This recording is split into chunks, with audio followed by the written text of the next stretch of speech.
Hola compañeros y profesora, voy a entrevistar a la maestra Isabel Neri. Ella es psicóloga educativa. Hola maestra, ¿cómo está? Hola, buenas tardes. ¿Cuál es el objetivo de la psicología educativa?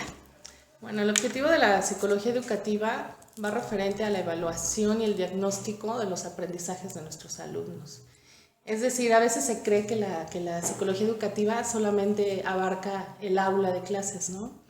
Pero vaya, nuestro trabajo pues no acaba precisamente en un aula. Es decir, y hay por ahí un dicho, ¿no? Que un maestro, por cada hora que trabaja en un aula, trabaja 3 en casa, ¿no? Entonces, uno de los objetivos es determinar el aprendizaje de nuestros alumnos, así como los programas de estudio para este. ¿Qué actividades realiza usted como psicóloga educativa? Ok, bueno, son muchísimas, ¿no? Pero principalmente la observación. La observación es básica. El hecho de poder observar a nuestros alumnos nos puede dar un amplio panorama en cuanto a los procesos cognitivos de cada uno de ellos. Digo, de antemano sabemos que no todos los alumnos aprenden de la misma manera, ¿no?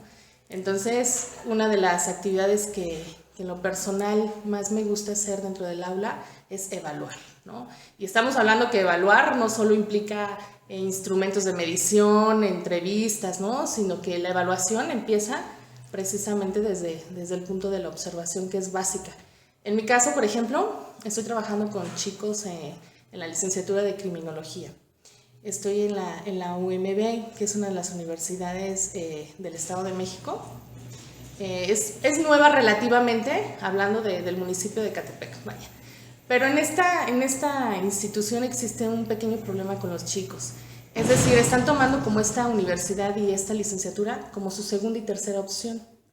Ajá, entonces mi papel dentro del aula, aparte de que es el predecir y diagnosticar qué chicos realmente están estudiando esta licenciatura por gusto propio o por segundas opciones, es el evaluarlos, es decir, darnos cuenta cuáles son los chicos que pudieran ser un cierto problema en un futuro en esta institución y entonces inculcarles como el amor por su carrera, ¿no? Y esa es una de las partes que en lo personal me gusta mucho, la parte de la evaluación, porque no solo evalúas como el proceso de aprendizaje, que es uno de los objetivos, de la psicología educativa, sino que evalúas de manera personal, ¿no? Es decir, proyectos de vida en los chicos, planes de vida que en esta institución en lo particular no existen, no los tienen, ¿no? Estamos hablando de chicos que no están estudiando por gusto propio.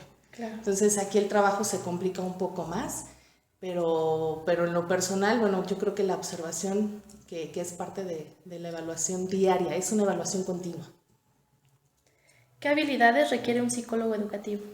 Pues fíjate, esa es una de las cuestiones que noto ahora que estoy en esta universidad, que debemos de tener como una habilidad bastante focalizada en la evaluación.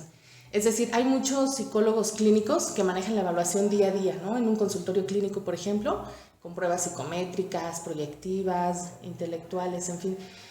Pero a veces no es tan fácil como pareciera esa tarea, ¿no? El hecho de evaluar a un sujeto no es solo, ven, te aplico esta prueba y me arroja ciertos resultados, ¿no? Porque entonces dentro de la evaluación existe lo que te mencionaba hace un rato, que es la observación, pero igualmente la entrevista y la empatía. Yo creo que la empatía es una de las habilidades básicas en un psicólogo.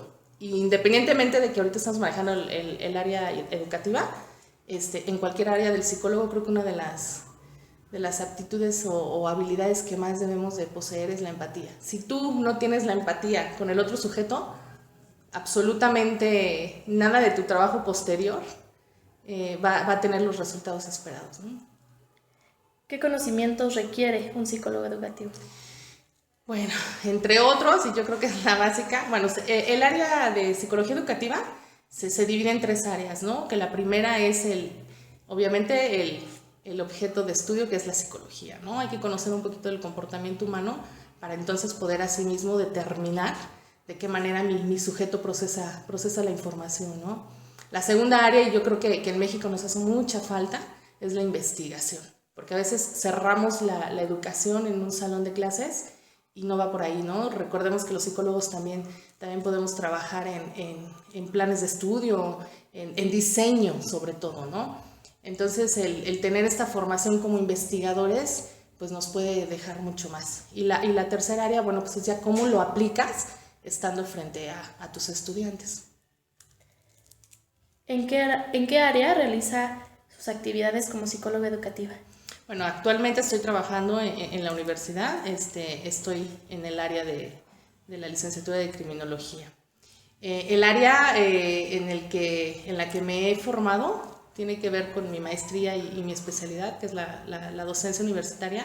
Y voy a este punto porque el ser psicólogo educativo no implica solamente preparar estudiantes, ¿no? y enfocarnos en sus procesos cognitivos, sino también abarca formar docentes. Es decir, porque a veces muchos de los problemas están en uno como docente, ya no tanto en el alumno en cómo procesa esa información, sino también uno cómo la transmite al otro. ¿Qué problemas podría enfrentar un psicólogo en el ámbito educativo? Bastantes, ¿no? De entrada hay que aclarar que en México apenas se está abriendo como la cultura del psicólogo, ¿no? Entonces en muchas instituciones no tenemos la valía que debiéramos tener, ¿no? Y vuelvo al ejemplo de la universidad porque soy la única psicóloga de la universidad, ¿no? Y sobre todo por la carrera, todos son abogados e ingenieros. Entonces yo me enfrento a estos problemas diario porque el dar clases a un grupo que está acostumbrado a tratar con abogados o con ingenieros, pues no tienen mucha creatividad, ¿me explico? Entonces de repente llega el psicólogo a querer como implantar sus ideas más abiertas, más dinámicas, y la institución no apoya mucho en este aspecto. Es decir, te pongo un ejemplo.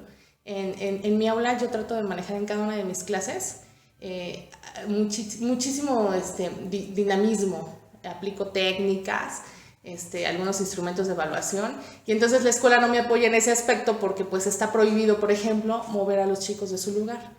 Y entonces yo trato como de hacer algunas mesas redondas, algunos debates, y a mí la institución me pone estos límites, ¿no? Yo principalmente creo que uno de los principales problemas tiene mucho que ver con la falta de apoyo de las instituciones.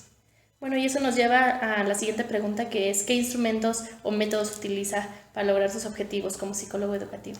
Bueno, pues aplico mucho el deductivo y el inductivo, es decir, deducir, evaluar e interpretar. Es decir, el irte a parar enfrente de un salón de clases no es solo soltarles la teoría y a ver cómo la capta cada quien, ¿no? Es el hecho de, precisamente eso, de individualizar. Es decir, ver que, por ejemplo, tengo un caso de 2 chicos con autismo en mi salón de clases, ¿no? Entonces, esto ya me hace, para algunos maestros es un gravísimo problema tratar con 2 chicos autistas, ¿no? Y con un invidente. Para mí es un reto, y entonces aprender a hacer mis clases de manera individual. Si bien no se puede trabajar como uno quisiera, el hecho de saber que estos 2 chicos tienen vaya, no es como problema, pero es una situación especial donde tu trabajo ya implica otro tipo de herramientas. Entonces suelo mucho utilizar algunos instrumentos de evaluación que tienen que ver con el proceso cognitivo, es decir, algunos juegos de memoria, algunos aprendizajes significativos, trabajo por competencias, es decir, cada una de las clases que yo doy a mis chicos, trato de que ese conocimiento que se generó en clase lo transponen a la vida real, ¿no? Es decir, que lo puedan aplicar. Entonces, dentro de mis instrumentos de evaluación o mis estrategias de aprendizaje, está que los chicos sepan que el conocimiento que hoy adquirimos en el aula, y digo adquirimos porque somos un equipo de trabajo, lo puedan aplicar de manera real, ¿no? Porque el día de mañana se van a enfrentar a su vida laboral, y obviamente, yo siempre se los recalco, no es lo mismo, y lo que vemos en 1 hora y media de clases, lo que se van a enfrentar allá afuera es completamente diferente. Van a salir prácticamente en blanco, ¿no? Porque la práctica es lo que hace el maestro, y entonces yo hago mucho que mis alumnos practiquen cada clase. ¿Piensa que un psicólogo educativo debe estar en constante actualización? Por supuesto, y creo que no solo un psicólogo educativo, ¿no? Sino cualquier profesional debe de estar siempre al día con la información, ¿no? Digo, a final de cuentas, diario hay teorías distintas, hay paradigmas que aunque hayan pasado muchísimos años de de su presentación, pues hoy en día nos siguen siendo de gran utilidad. Entonces, un profesionista en general que no se actualiza, difícilmente podrá hacer las cosas de manera idónea, ¿no? ¿Cuáles son las condiciones de un trabajo, bueno, en el trabajo de un psicólogo educativo? Ok, las condiciones. Si hablamos como perfil educativo, a veces existe algo complejo en México, es decir, cada institución tiene su propio perfil. Te voy a hablar específicamente de donde estoy. Nos piden primero licenciatura en psicología para las materias que yo imparto, pero mínimo maestría, ¿no? Es decir, las personas que elaboramos a nivel superior, tenemos un registro en la PRONAVE de maestros calificados. Es decir, tienes que haber cumplido con 4 requisitos. Primero, dar clases a nivel superior. 2, haber sido asesora o revisora de alguna tesis de alguno de los chicos. Asimismo, cada uno de los instrumentos de evaluación que nosotros aplicamos como de manera personal tienen que tener un registro en derechos de autor. Y la cuarta área, y que para mi gusto es la más importante, es haber hecho una previa evaluación a nuestros chicos. Los maestros que tenemos o que hemos hecho este currículum, tenemos una certificación en el PRONAVE, lo cual nos ayuda porque, regresando un poquito a tu pregunta anterior, nos da una pequeña valía extra para ser maestros certificados, lo que te está avalando como que lo que vas a hacer realmente lo sabes hacer, ¿no? Entonces, es un perfil que en exclusiva en esta universidad te exige, ¿no? Tener este grado de certificación como maestro. Actualmente, ¿hay campo de acción laboral para un psicólogo educativo? Sí lo hay, sí lo hay. A veces pareciera que en México existen muchos problemas con el psicólogo, porque es que ¿sabes qué pasa? Que nos enfrascamos y creemos que el psicólogo clínico solo puede trabajar en un consultorio y que el educativo solo puede trabajar en un salón de clases, ¿no? Y yo creo que ahí está el principal error. Algunas escuelas ya se están como modernizando más, por decirlo así, en este aspecto, porque bueno, aquí en el Estado de México ya hay muchísimas escuelas, incluyendo particulares y de gobierno, que ya incluyen el área psicológica en sus instituciones, ¿no? Y que previo a que el alumno vaya a ingresar a la institución, se hace alguna evaluación psicológica para detectar problemas en los chicos, ¿no? Tanto a nivel de aprendizaje como a nivel emocional. Entonces, sí lo hay, tal vez sí hace falta un poco más de apoyo a los psicólogos y no cerrarlos tanto en nuestras áreas, ¿no? Porque bueno, a final de cuentas como psicólogo educativo, es obvio que tienes conocimientos en pedagogía y entonces un pedagogo tampoco se cierra solamente a lo que es dar clases, ¿no? Podemos diseñar programas, podemos diseñar currículum y sobre todo, ahora con las tecnologías, pues diseñar planes de estudio en materias que nos manejan vía conferencia, ¿no? Entonces sí hay campo de acción, pero yo creo que también tiene mucho que ver con los conocimientos y la experiencia que cada uno pueda tener, ¿no? ¿Qué es lo que más disfruta de su trabajo? Yo disfruto todo, amo dar clases. La verdad es que independientemente de haber trabajado en algún tiempo con consultorio, yo disfruto desde el hecho de que abro el salón de clases y los alumnos te reciben con ese gusto, y esa es una de las satisfacciones más grandes cuando alguien o alguno de tus alumnos te dice que eres como su maestra favorita, porque tus clases las impartes bien, porque te entienden, que creo que eso es fundamental, el saberte explicar.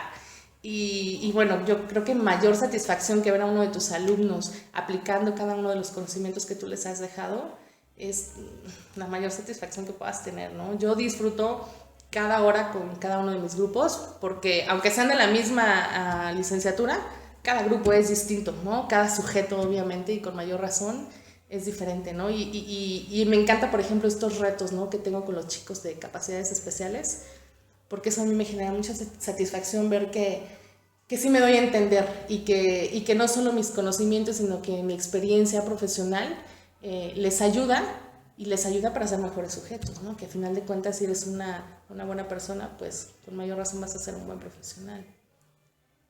¿Piensa que el sueldo pagado a un psicólogo educativo es el adecuado? ¿Qué te puedo decir? Yo te diría que no, pero bueno, yo creo que ya los sueldos a lo mejor a nivel gobierno no podrán ser los más altos como maestro o maestra, más sin embargo, créeme y te lo digo honestamente, en lo personal, a mí lo que me pagan, para mí está perfecto para lo que hago, ¿no? Y no implica que si tienes un sueldo bajo, quiere decir que tu desempeño como maestro sea bajo igualmente, ¿no? Tal vez eso pudiera ser un empuje para dar más de ti. Yo estoy conforme con lo que gano. ¿Qué le diría a los jóvenes que estudian psicología para que se especializaran en esta rama? Pues mira, psicología tiene muchísimas ramas, ¿no? Desde la clínica, que son las más comunes, la laboral, que tal vez en el área laboral existe un poco de mejor remuneración económica. Pero considero que la psicología educativa es una de las ramas más nobles que existen. El hecho de poder dejar algo en el otro, para mi gusto, es lo mejor que puede hacer un ser humano, ¿no? Transmitirlo mucho o poco que sepas de manera coherente y sobre todo, ¿sabes qué? Con una de las características que es con amor, ¿no? Creo que es una de las ramas más nobles que hay. Bueno, pues muchas gracias por la información. Gracias a ti.